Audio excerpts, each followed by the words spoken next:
बिस्मिल्लाहिर्रहमानिर्रहीम अस्सलाम वालेकुम। प्रीवियस लेक्चर में हम लोग डिस्कस कर रहे थे चैप्टर नंबर 2 सेल्फ टेस्ट। उससे रेलिवेंट हम लोगों ने फर्स्ट 8 क्वेश्चन तक सॉल्व कर लिया था एंड आई होप कि ये थ्योरेटिकल पॉइंट्स भी आप लोगों को समझ आ गए थे। अच्छा, एक क्वेश्चन था जो हम लोगों ने स्किप किया था और वो है हमारे पास क्वेश्चन 2.4। अब सबसे पहले हम लोग इसको सॉल्व करेंगे।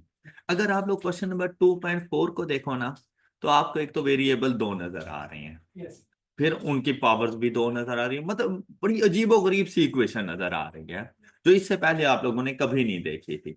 अब हमने तो कहा था कि अगर दो वेरिएबल्स होंगे तो उनको सॉल्व करने के लिए इक्वेशंस भी दो चाहिए होगी। यहाँ पर इक्वेशन भी दो नहीं है, हमारे पास एक ही इक्वेशन मौजूद है। तो इस किस्म की इक्वेशंस को हम लोगों ने सॉल्व कैसे करना है? तो बड़ा सिंपल सा मेथड है, मतलब इसमें कोई कंफ्यूज होने की जरूरत नहीं है कि आप लोगों से नहीं हो पाएगा या इस किस्म का कोई इशू है।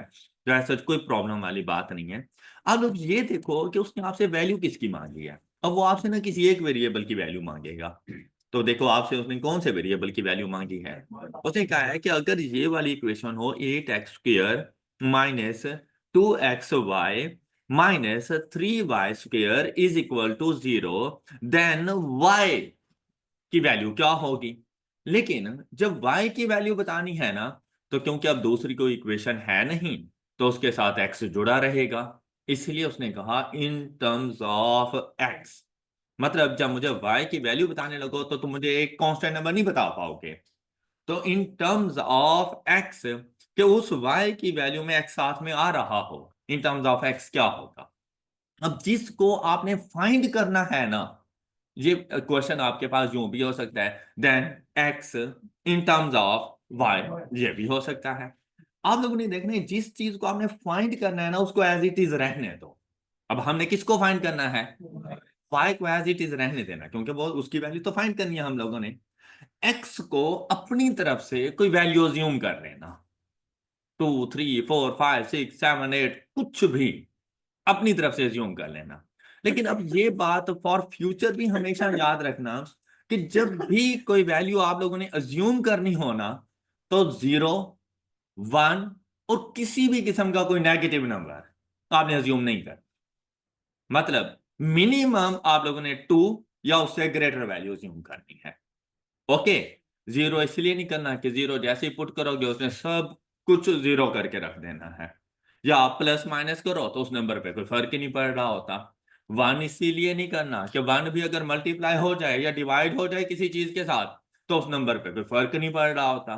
तो इसलिए 0 1, और अगर नेगेटिव वैल्यूज आ जाएं तो साइन में ऊपर नीचे हो जाते हैं, साइन चेंज करने पड़ जाते हैं। तो इस वजह से कोई नेगेटिव नंबर भी नहीं अज्यूम करना।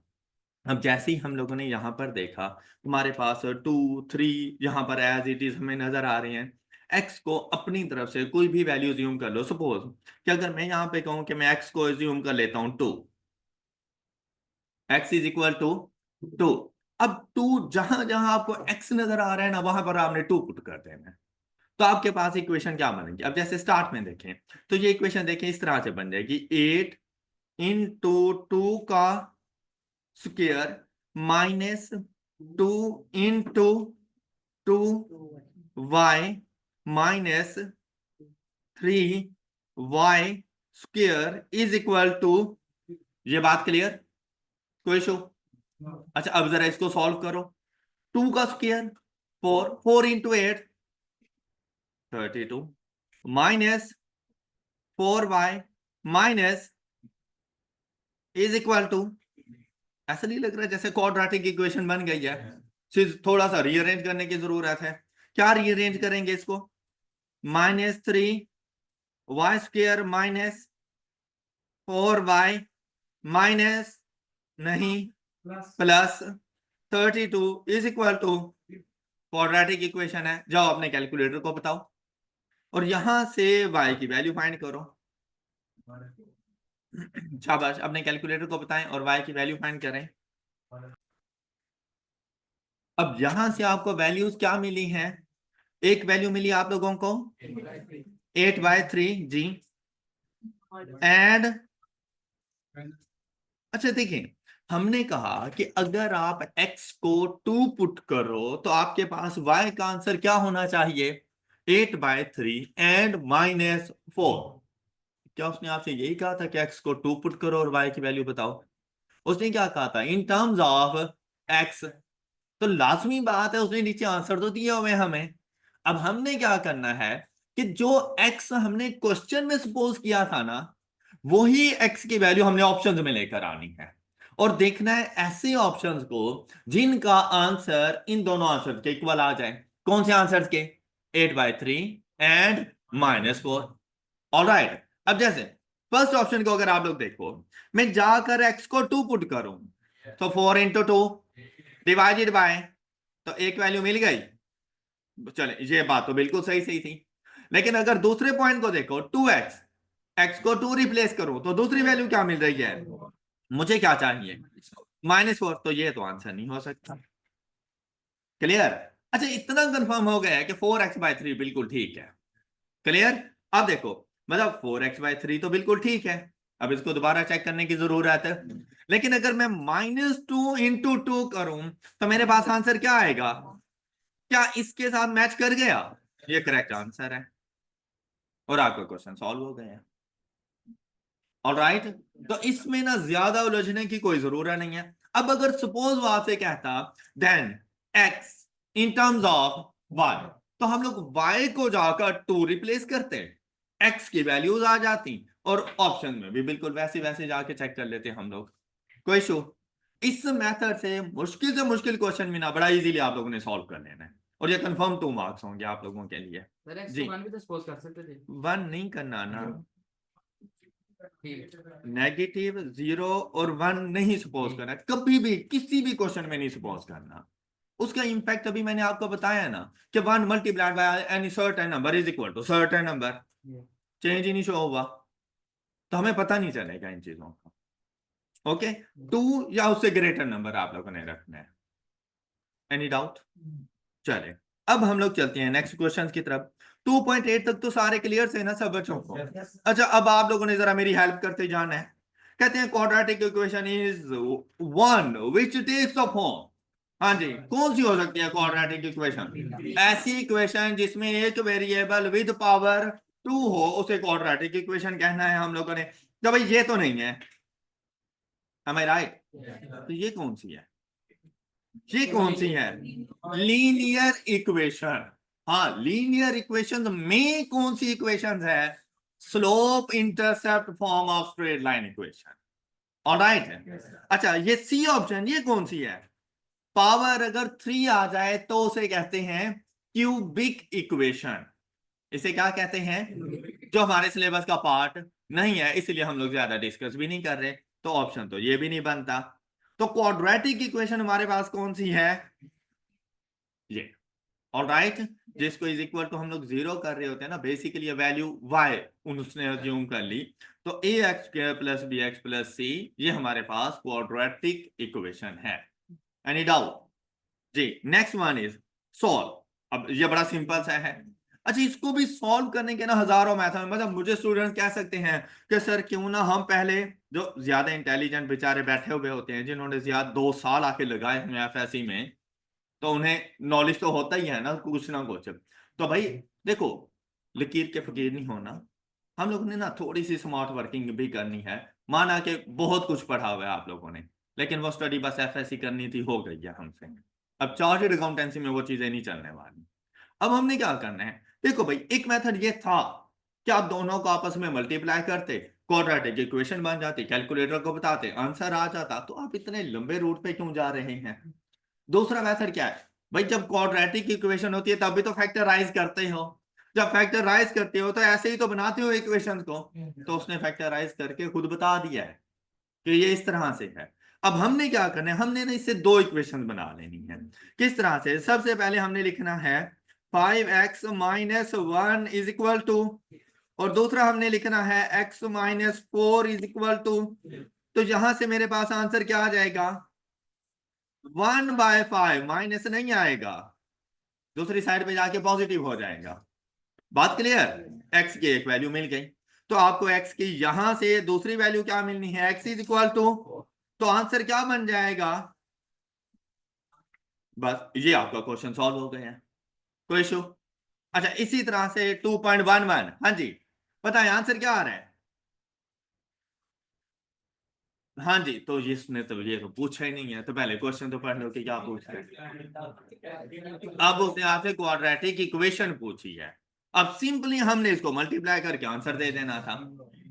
ओके, अगर एक्स की वैल्यूज पूछता तो आपने बिल्कुल सही कहा -2 एंड -3, लेकिन वो तो नहीं पूछा ना हमसे। अब हमने क्या करना है, इसको सबसे पहले इसके साथ मल्टीप्लाई करें, तो वैल्यू बनेगा x² + 3x। अब इसको इसके साथ मल्टीप्लाई कर दो, +2x + x² + 5x + 6 is equal to, and the answer is, ये आपके पास सोल्यूशन आ गया। क्लियर? अच्छा, नेक्स्ट वन इज, कहते हैं quadratic expression is one in which the degree of variable is. आप देखिए कितना मुश्किल 3 क्वेश्चन पूछा है ना आप लोगों से, है ना? होए होए होए, क्या बात है। Is the solution of the equation. अब ये इक्वेशन है हमारे पास, कहता है इनका जो सोल्यूशन है, उन सोल्यूशन को हम लोग क्या कहते हैं, रूट्स। और वो रूट्स कितने हैं, 2, मतलब उसके 2 सोल्यूशन हैं। कौन कौन से, 3/2 एंड -1/2। कहते हैं इन दोनों पर ये इक्वेशन सेटिस्फाई है। तो मुझे बताओ कि k की क्या वैल्यू होगी। अच्छा, अब हम लोगों ने क्या करना है, k की वैल्यू के लिए अगर हम लोग यहां पर देखें तो हमें यहां पे k की क्या वैल्यू मिल रही है, ये जरा गौर से देखना जरा। यहां पर देखें इस इक्वेशन में, तो हमें k की value kx -3 is equal to, अच्छा यहां पर देखें अगर हम लोग, तो kx +1 इज इक्वल टू, आपको ये बात समझ आ गई है? अच्छा, अब यहां पर हम लोग जाके k की वैल्यू को अगर इधर देखें तो हमें आंसर मिलेगा, और यहां पर 1/x। बात क्लियर? अच्छा, अब 2 ही रूट थे आपके पास, अब ये वाली वैल्यू जाकर इधर पुट कर दो, x की जगह पर अगर आप लोग ये वाली वैल्यू पुट करो तो आपको k की वैल्यू मिल जाएगी। अच्छा, पुट करते हैं हम लोग 3, ये देखें इस तरह से आ जाएगा फ्रैक्शन।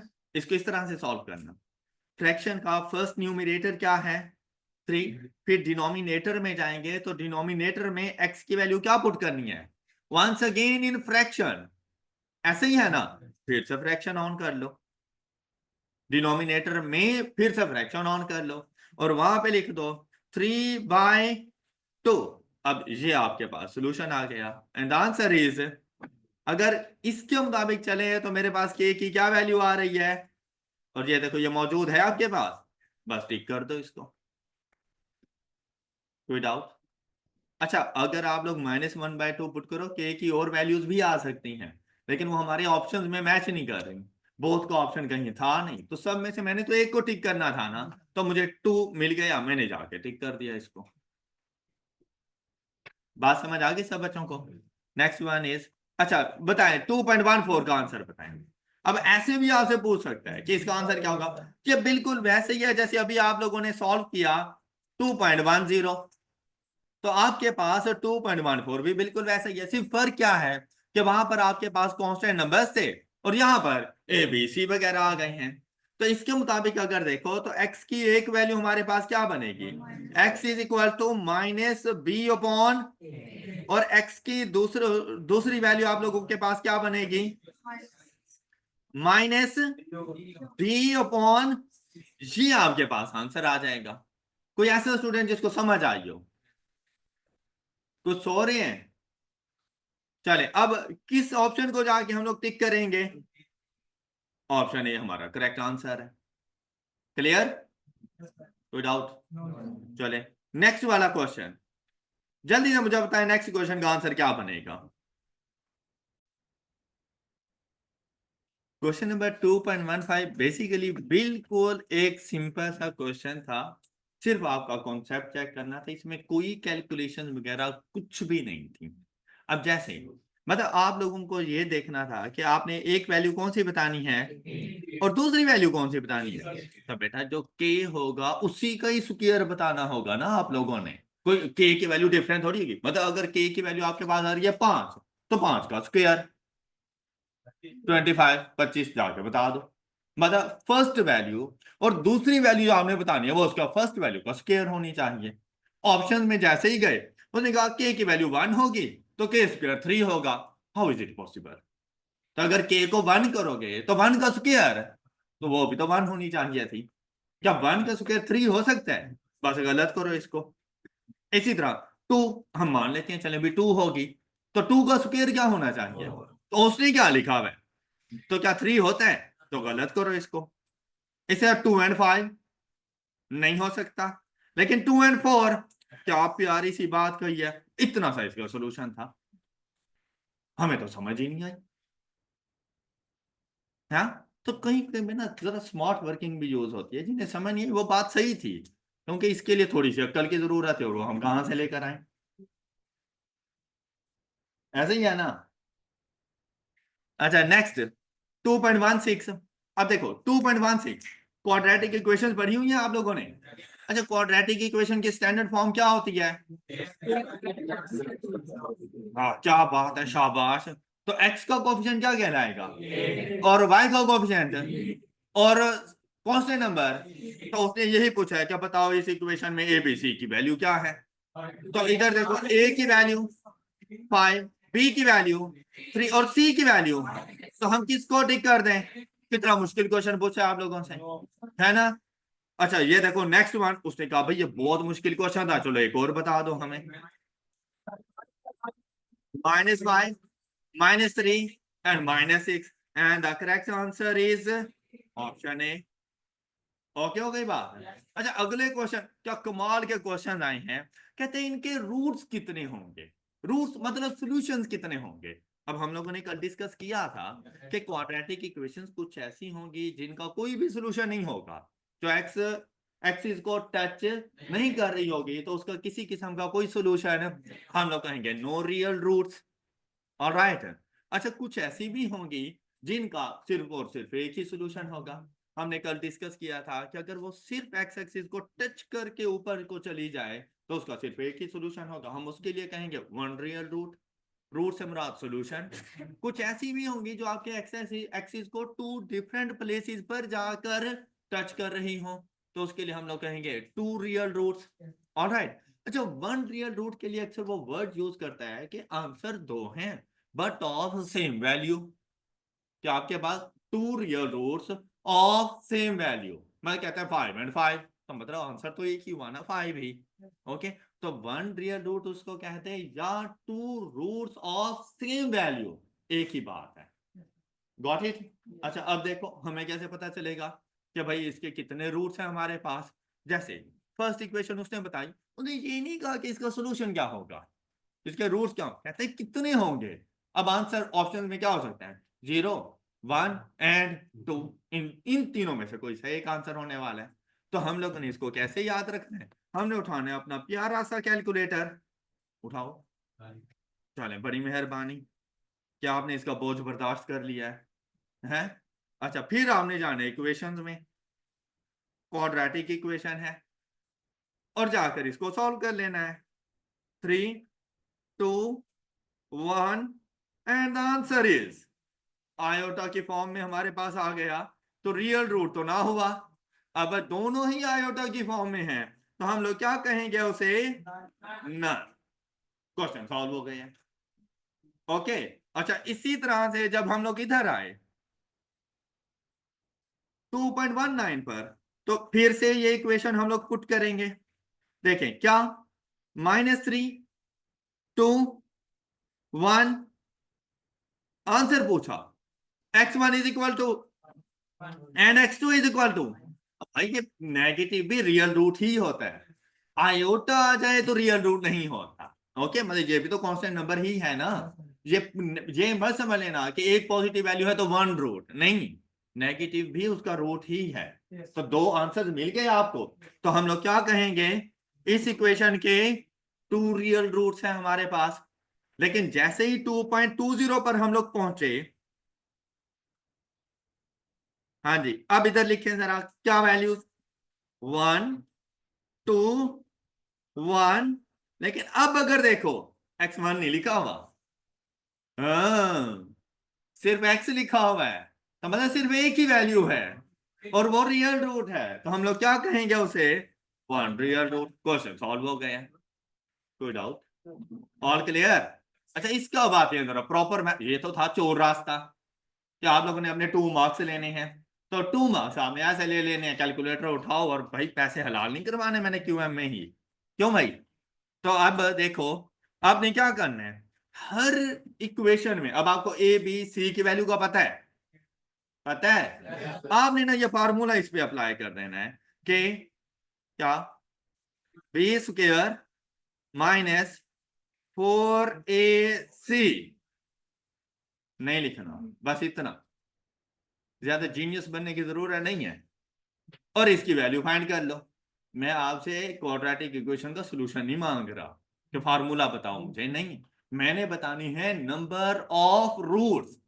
नंबर ऑफ रूट्स बताने के लिए आपने सिर्फ इतना करना है, बी स्क्वेयर माइनस 4ac। तो यहां पर देखो बी की वैल्यू आपके पास क्या आ रही है, 2 का स्क्वेयर माइनस 4 इंटू ए की वैल्यू और सी की वैल्यू, और जाकर इसको सॉल्व कर लो तो आंसर आपके पास आएगा। एम आई राइट? एम आई राइट? चलें गुड, शाबाश। अच्छा इसके लिए मुझे जरा बताओ 2.19 के लिए बी स्क्वेयर माइनस 4ac, बताएं जरा आंसर क्या आएगा। ये तो आ जाएगा ना 2 का square minus 4 into minus 3 into 1। हाँ जी क्या आंसर आ रहा है, क्या 16 जी।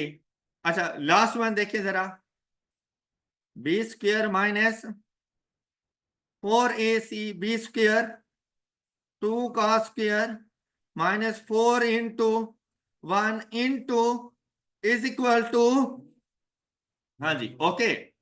अच्छा अब जैसे ही आप लोग ये फाइंड करोगे ना बी स्क्वेयर माइनस 4ac, ये जरा अपने पास लिख लेना,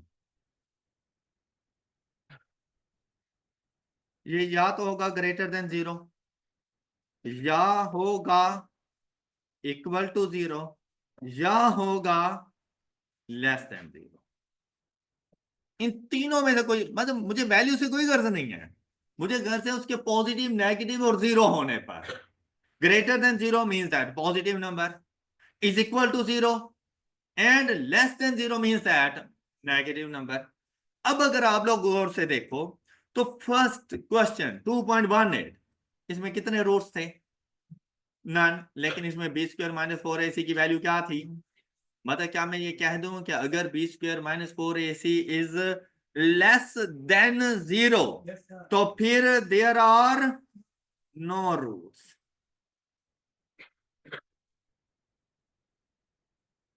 अब ये इसलिए बता रहा हूं कि आपके क्वेश्चंस में जो मल्टीपल चॉइस क्वेश्चन हैं उनमें हो सकता है वो डायरेक्ट यही पूछ ले कि B square minus 4ac is positive negative 0 then the number of roots are, तो फिर तो कैलकुलेटर ने हेल्प नहीं करनी, फिर इस नॉलेज ने हेल्प करनी है।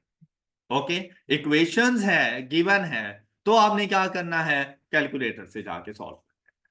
क्लियर? अच्छा लेस देन 0 तो नो रूट्स, मतलब नेगेटिविटी की तरफ नहीं जाना। ओके ऑलवेज बी पॉजिटिव, तो नेगेटिविटी की तरफ नहीं जाना, अगर चले गए तो आपका उससे कोई ताल्लुक नहीं है। डन। अगर आपके पास आंसर आ जाए 0 तो फिर 1 रूट, और अगर आंसर आ जाए पॉजिटिव तो 2। क्लियर? किसी को कोई डाउट? आई होप के 2.20 तक तमाम क्वेश्चंस क्लियर हो गए हैं। ये चीजें जरा अपने पास नोट कर लें, या आपकी बुक वगैरह में कहीं नहीं होंगी तो ये अपने पास जरा नोट कर लें। अच्छा नेक्स्ट अब आप लोगों के पास ना थोड़े से थ्योरेटिकल क्वेश्चंस आ रहे हैं, जैसे कि 2.21 को अगर आप लोग देखें कि तो which of the following statement is correct. अब कौन सी स्टेटमेंट ठीक होगी, जरा देखें।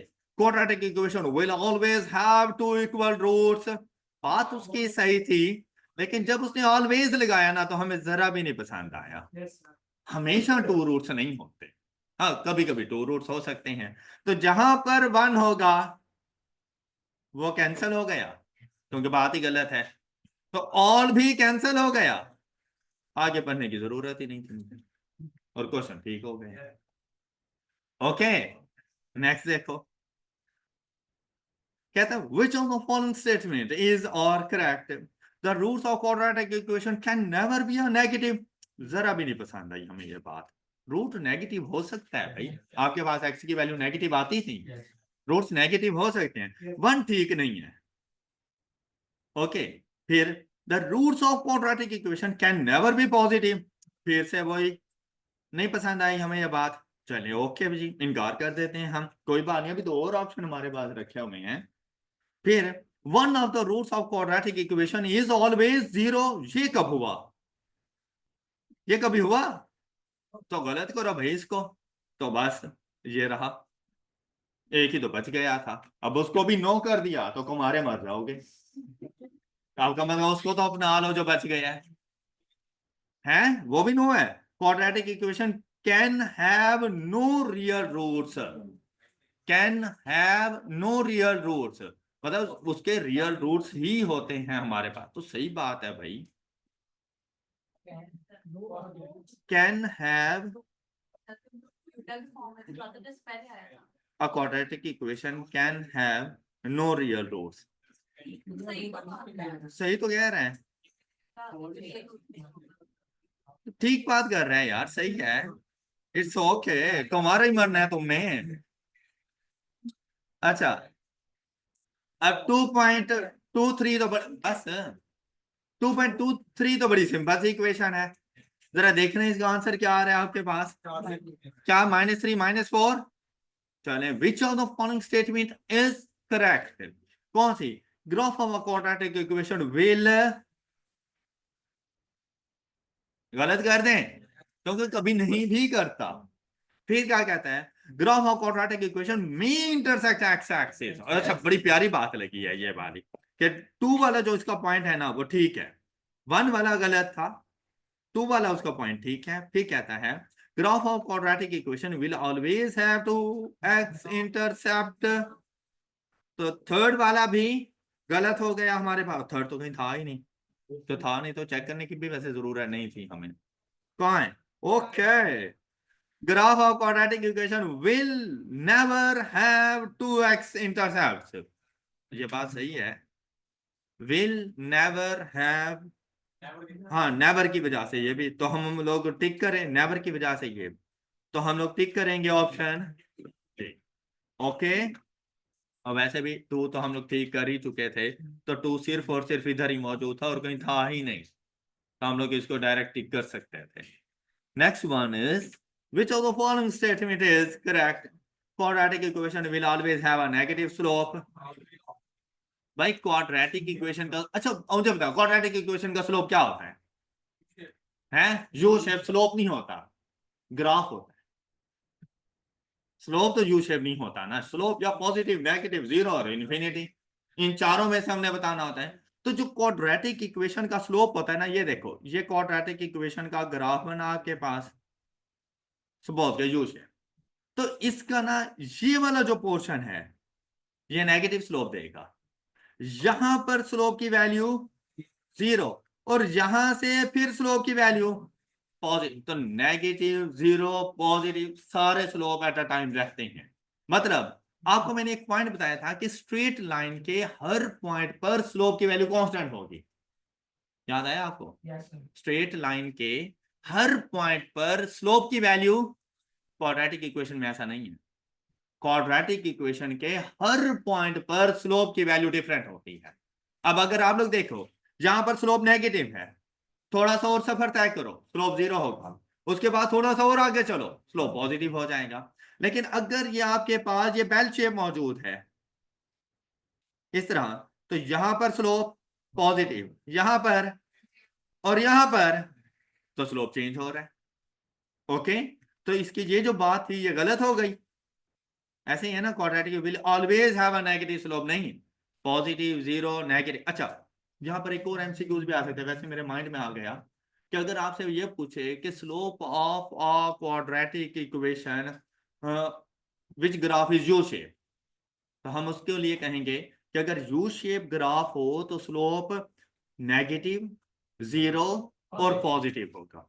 लेकिन अगर बेल शेप हो, इन्वर्टेड यू शेप हो, तो पॉजिटिव, जीरो और नेगेटिव होगा। सीक्वेंस याद रखना है।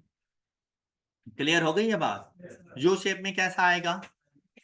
Negative, zero, positive. और इन्वर्टेड यू शेप में कैसा आएगा? Positive, zero. तब भाई उसी टाइम ग्राफ बना के जरा देख लेना कि लाइंस की डायरेक्शन कैसी चल रही है, तो आपको पता चल, मतलब ऐसा जिसको कोई रट्टा लगाने की जरूरत नहीं है, सिर्फ एक थोड़ी सी उस टाइम पे कॉमन सेंस हो, आपका क्वेश्चन सॉल्व हो जाएगा। चलो वो कॉमन सेंस आप भी जरा इधर अप्लाई करो। Graph of quadratic equation never intersect Y axis. भाई वाई एक्सिस को इंटरसेक्ट कर सकता है, मतलब जब एक क्वाड्रेंट से दूसरे क्वाड्रेंट में जाता है तो लाजिम बात है वाई एक्सिस को इंटरसेक्ट करते हुए जाता है। फिर कहता है विल नेवर, क्या इक्वेशन नेवर इंटरसेक्ट, तो बात ये नेवर की वजह से गलत हो गई है। कहते हैं graph of a quadratic equation will always be U shape. नहीं, इन्वर्टेड यू शेप में भी हो सकता है हमारे पास।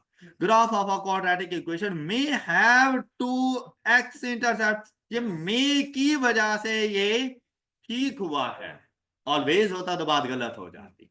तो मे मतलब टू भी हो सकते हैं, वन भी आ सकता है, जीरो भी हो सकता है, तो हम लोग टिक कर देंगे।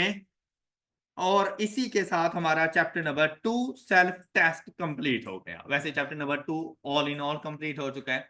चैप्टर नंबर 1 हमारा कंप्लीट हो चुका है। अब उसके सिर्फ कल हम लोग सेल्फ टेस्ट की डिस्कशन करेंगे, जो हमारे कुछ क्वेश्चंस रह गए थे।